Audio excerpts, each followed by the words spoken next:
ജനാധിപത്യത്തിന്റെ ഏറ്റവും വലിയ ഉത്സവത്തിന് ഇന്ത്യ വീണ്ടും ഒരുങ്ങുകയാണ്. 2026 നിയമസഭാ തിരഞ്ഞെടുപ്പ് നമ്മുടെ പടിവാതിൽക്കൽ എത്തിക്കഴിഞ്ഞു. തമിഴ്നാട്, കേരളം, പുതുച്ചേരി, പശ്ചിമ ബംഗാൾ എന്നിവിടങ്ങളിലെല്ലാം തന്നെ ഇലക്ഷൻ മാമാങ്കം തുടങ്ങിക്കഴിഞ്ഞു. അതിനോടൊപ്പം തന്നെ തിരഞ്ഞെടുപ്പ് കമ്മീഷൻ ഇത്തവണ കുറച്ച് മാറ്റങ്ങൾ കൂടി കൊണ്ടുവന്നിട്ടുണ്ട്. അത് എന്തൊക്കെയാണ്, അതെങ്ങനെയാണ് മുമ്പോട്ട് പോകുന്നത് എന്നുകൂടി നമുക്ക് നോക്കാം. ഇത്തവണത്തെ ഏറ്റവും പ്രധാനപ്പെട്ട വാർത്ത പോളിംഗ് ബൂത്തുകളുടെ എണ്ണത്തിലുണ്ടായ വൻ വർധനവാണ്. എന്തുകൊണ്ടാണ് ഈ മാറ്റം? വോട്ടർമാർക്ക് കിലോമീറ്ററുകൾ നടക്കാതെ സ്വന്തം വീടിനടുത്ത് തന്നെ വോട്ട് ചെയ്യാൻ സൗകര്യമൊരുക്കുന്നു. ഒരു ബൂത്തിലെ വോട്ടർമാരുടെ എണ്ണം പരിമിതപ്പെടുത്തി വരി നിൽക്കുന്ന സമയം കുറയ്ക്കാൻ കമ്മീഷൻ തീരുമാനിച്ചു.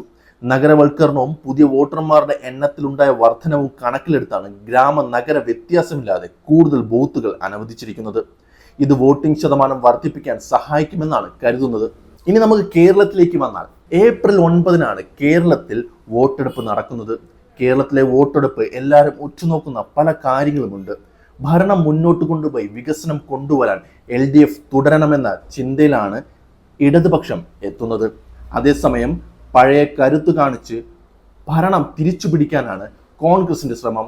NDA ആകട്ടെ ഇതുവരെ സീറ്റ് തുറന്നിട്ടില്ലാത്ത സ്ഥലങ്ങളിൽ സീറ്റ് തുറന്ന് തങ്ങളുടെ ശക്തി പ്രകടിപ്പിക്കാൻ കൂടിയാണ് ശ്രമിക്കുന്നത്.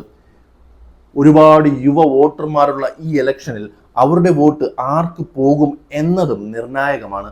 തിരഞ്ഞെടുപ്പിന്റെ പ്രധാന തീയതികൾ നമുക്ക് നോക്കാം. കേരളം, തമിഴ്നാട്, അസം, പുതുച്ചേരി എന്നിവിടങ്ങളിൽ സിംഗിൾ ഫേസായി ഏപ്രിൽ 9. പശ്ചിമ ബംഗാൾ 2 ഘട്ടങ്ങളായി വോട്ടെടുപ്പ് നടക്കും. എല്ലാ കണ്ണുകളും മെയ് 4 അന്നാണ് വോട്ടെണ്ണൽ നടക്കുന്നത്. ആരാകും അടുത്ത 5 വർഷം നമ്മെ നയിക്കുക എന്ന് അന്നറിയാം. കൂടുതൽ ബൂത്തുകൾ, കൂടുതൽ വോട്ടർമാർ. എന്തായാലും 2026 നിയമസഭാ തിരഞ്ഞെടുപ്പ് വാശേരിയായി തന്നെ മുമ്പിലേക്ക് നടക്കുമെന്നതിൽ യാതൊരു സംശയവും ഇല്ല.